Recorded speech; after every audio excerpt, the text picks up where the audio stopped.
Well, let's get on to the next match, a women's match. Casey Spinelli and Relentless Rylie Rose versus Kat Von Heez and Zondra Lee. Jacques, what's your thoughts? Wow, I'm just amazed by this. I'm amazed. Let me start. I'm going to start with Casey Spinelli, who's a veteran, I'm so happy for her. She's going to Ring of Honors next week, I think. She's going against Athena. She's giving a big break. I'm so happy for her. She sat down with the match at the quarterfinals and helped Zondra Lee tremendously, who only has 8 matches in her career, when she showed up at the quarterfinals and did so well for herself, amazingly. So Casey Spinelli, in my book, she is the one to watch with Kat Von Heez.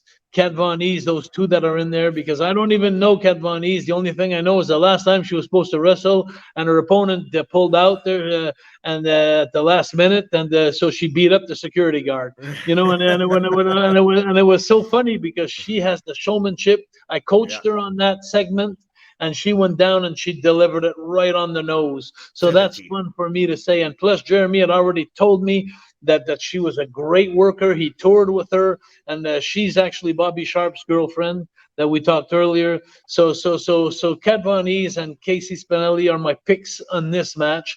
And then Relentless Rylie Rose, who was eliminated against Zoe Zager on the first show, we pulled her back in because of somebody that pulled out, because she had. Let me tell you something about Relentless Rylie Rose.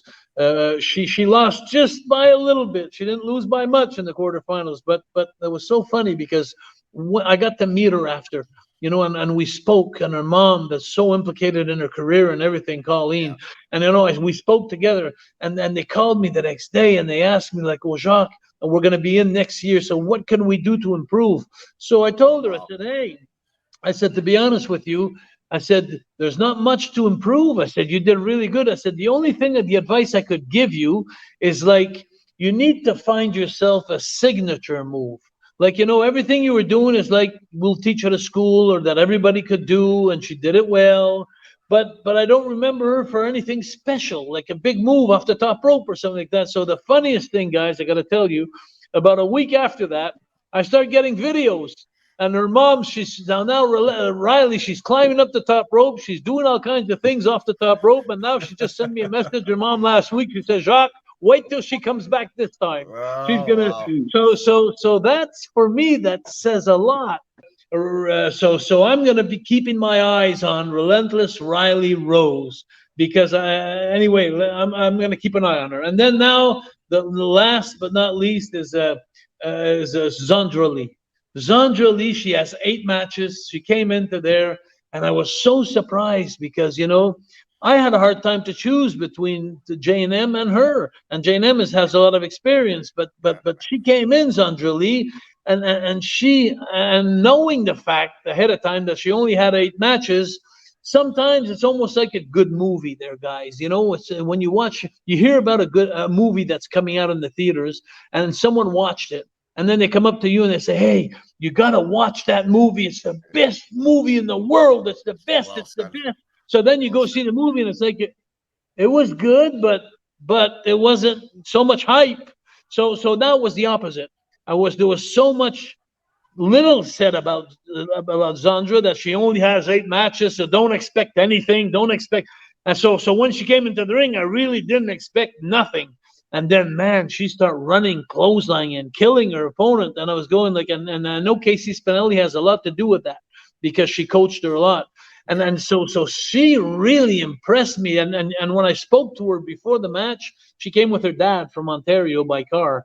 And when I spoke to her, "Oh, hi, Jacques. How you doing, Jacques?" And I could barely hear, and I had so little expectations. I was saying, "Oh my God, I hope she does good," And then when she got in that ring, man, she was like, she turned into Dr. Jekyll and Mr. Hyde, it was like it was another story. So I'm really looking forward to see her back in the ring. I don't expect her to win the competition, but I just expect her to make another nice, beautiful impression for next year. That's very well said. That's very well said. Jeremy, what's your thoughts? Well, yeah, this is a very intriguing match because you have 2 veterans on each team, and then you have 2 less experienced people. So it's a really well-balanced match. And now that's assuming that this match doesn't get changed because of the unforeseen pullouts by other people.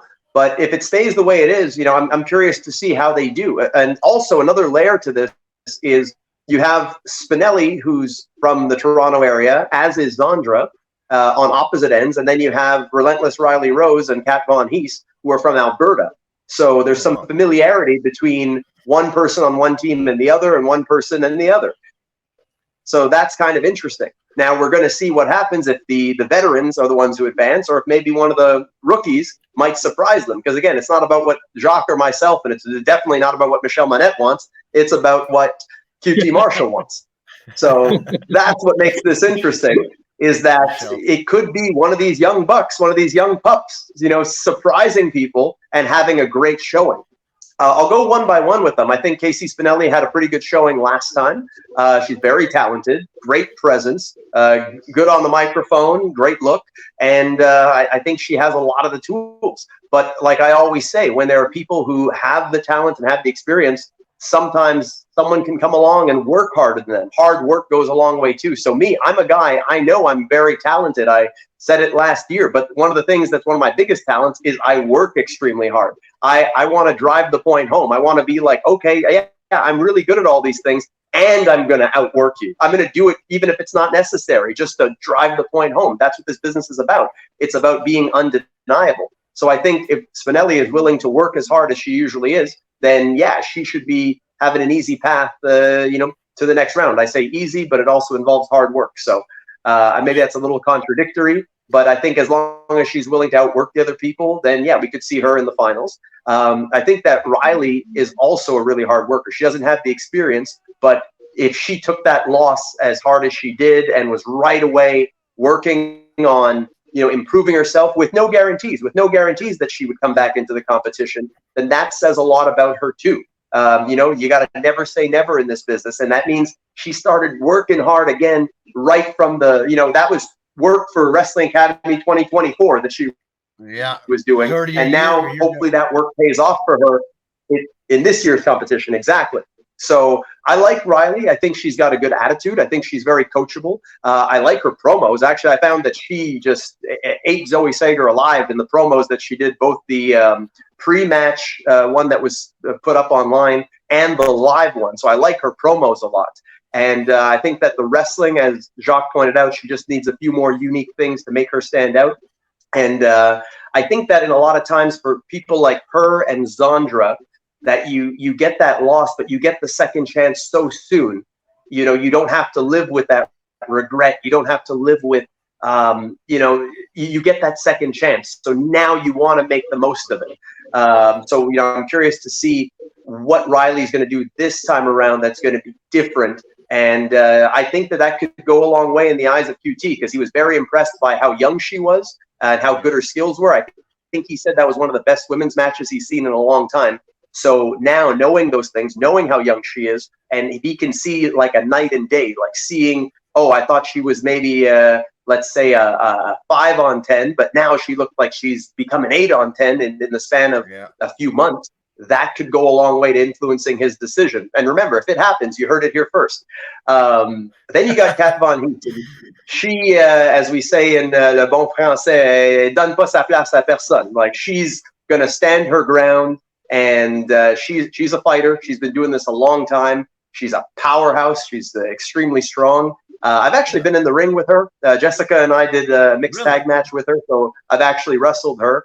And I know she's extremely strong, and she is someone who is passionate about wrestling. She's traveled the country. She's wrestled in the United States. And again, I think it comes down to the work that she puts in. And maybe she's a little upset that last time she didn't get to have a match. So now she'll want to make up for it. But I think as long as she's willing to put in the work, she'll stand out one way or another.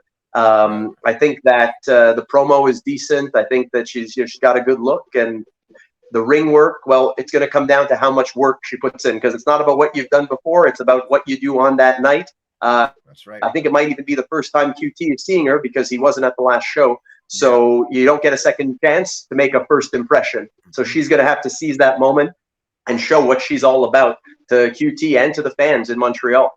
And then Zondra, like Jacques said, she was very surprising. I'd actually rank her skills a little bit higher than Rylie Rose for someone who has arguably less experience, because Rylie, she wrestles almost every week. Zondra only had 8 matches at that point, so she probably hadn't started in wrestling as soon, but definitely wants to make the most of this opportunity. And I think that she, with all of us, myself, Jacques, and Raymond, we all had a hard time saying, is it going to be her or is it going to be Nikita or Jane M, as Jacques likes to call her? And the fact that Jane is a veteran of many, many years, and now someone with 8 matches put them on the bubble, and who are we going to choose? And I think experience was the only reason we didn't choose her, because to me, they were about equal in there.